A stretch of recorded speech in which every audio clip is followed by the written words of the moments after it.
kuo daugiau mindžiai, tuo geresnis rezultatas gaunas. Kuo daugiau jo suspaudė, tada geriau dar pasikrūmyje ir viskas tvarkoja. Lengvas pavasario lietutis, sušildo orą ir kviečia mus visus į lauką. Malonu pamatyti rezultatus, ką padarėm iš rudens ir ką dar galima padaryti šį pavasarį. Saracen Delta buvo panaudota būtent žieminiuose kviečiuose.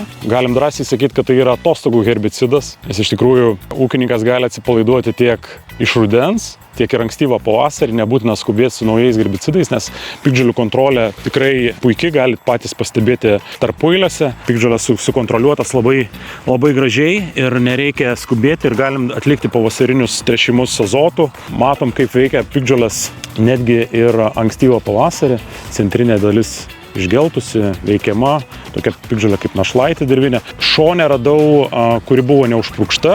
Tai tokiems sprendimas rekomenduočiau panaudoti herbicidą niuansą, tribinarol metilas veiklioji medžiaga. Ir tikrai dar skubėti nėra būtinybės. Galėsim atlikti purškimą balandžio antroj pusėj, įkrūmimus į pabaigą, kartu mišinėje su augimo reguliatorius, tokiu kaip stabilano ar pirmojų fungicidų netgi. Jeigu turim papildomų piktžolių, kurios dar liko iš rudens, tokių kaip kivusis lipikas ar šunramunis, tai prie niuanso galima pridėti herbicidą Saraceną, kur mums tikrai praplės veikimo spektrą ir sukontroliuos kiek įmanoma daugiau viskilčių piktžolių.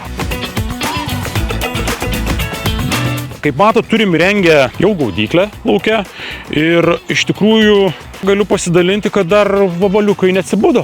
Šalta. Aišku, pagrindas dabar mūsų kenkėjas būtų stiebinis paslėptas straublis. Prognozės rodo, kad ateinančią savaitę temperatūros pakils, o sušilus oro temperatūrai +10, +12 paslėptas straubliai pradeda migruoti laukuose. Ta pamatysim būtent geltonosiose lėkštutėse. Idealiausias produktas pasirinkimui būtent šių kenkėjų kontroliai, tai būtų Kaiso.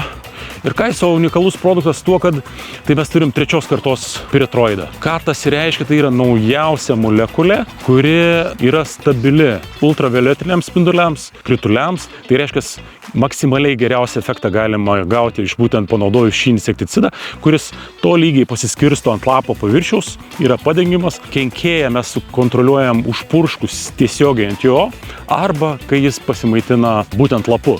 Nes pirmą savaitę po pradžios migracijos paslėptas straublio jie maitinasi, o tik vėliau praėjus 10 dienų deda kiaušinėlius. Tai būtent pirmas momentas, ką mes turim sukontroliuoti, tai būtent stiebinį paslėptą straublį jo maitinimosi pradžioje.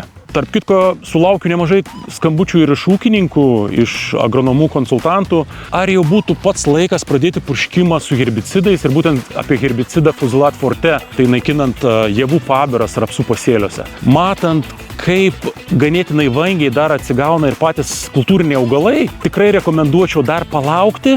Balandžio 1 savaitės eigoje, kai atsinaujins tiek piktžolių ar tų pačių javų pabirų vegetacija, kombinacijai kartu ir su Kaizo, nes tikrai prabanga važiuoti keletą kartų į lauką, sprendžiant skirtingus klausimus.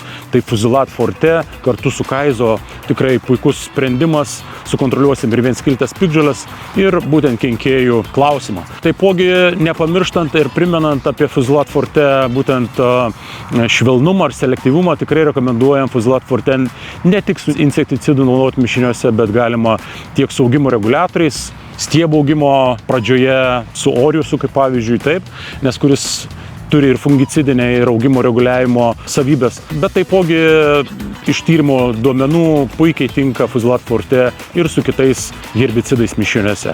Apie galimų mišinių panaudojimą rekomenduoju konsultuoti su savo agronomu arba tiesiogiai susisiekti su Unifarm atstovais Lietuvoje. Tada auginkime geresnį rytojų kartu.